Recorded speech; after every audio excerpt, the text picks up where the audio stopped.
राज्यात लवकरच व्हर्टिकल सातबाराची योजना येणार। इमारतींमध्ये राहणाऱ्या रहिवाशांना मिळणार सातबारा।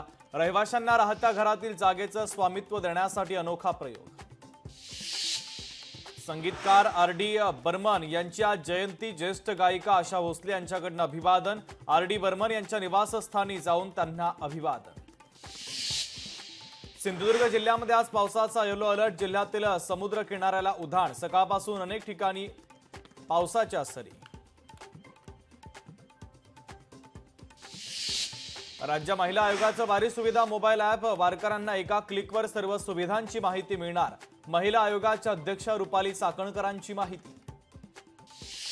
ग्रामसेवकाचा बनावट शिक्का बनवत फसवणूक। बनावट शिक्का वापरून विविध योजनांचा लाभ। धाराशिवच्या उमरगा तालुक्यातील घटना। मुंबईच्या भांडूपमध्ये अंधश्रद्धेला खतपाणी घालणारी घटना। भूतबाधा झाली म्हणून 2.5 वर्षांच्या मुलाला चटके दिले।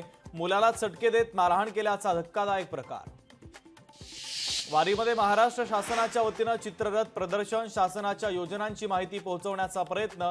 चित्र प्रदर्शनाच्या माध्यमातून सरकारी योजनांची सर्वसामान्य नागरिकांना माहिती।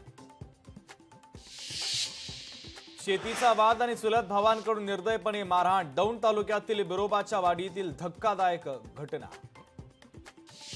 नांदेड मुदखेड मार्गावर रुग्णवाहिकेचा अपघात। चालकाचं नियंत्रण सुटल्यानं अपघात झाल्याची माहिती। सीता नदीजवळ रुग्णवाहिका रस्त्याच्या कडेला आदळली।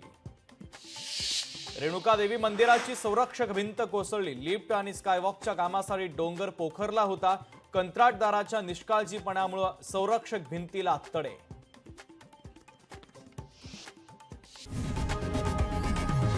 लोकशाही मराठी ऐका, पहा, जागरूक रहा।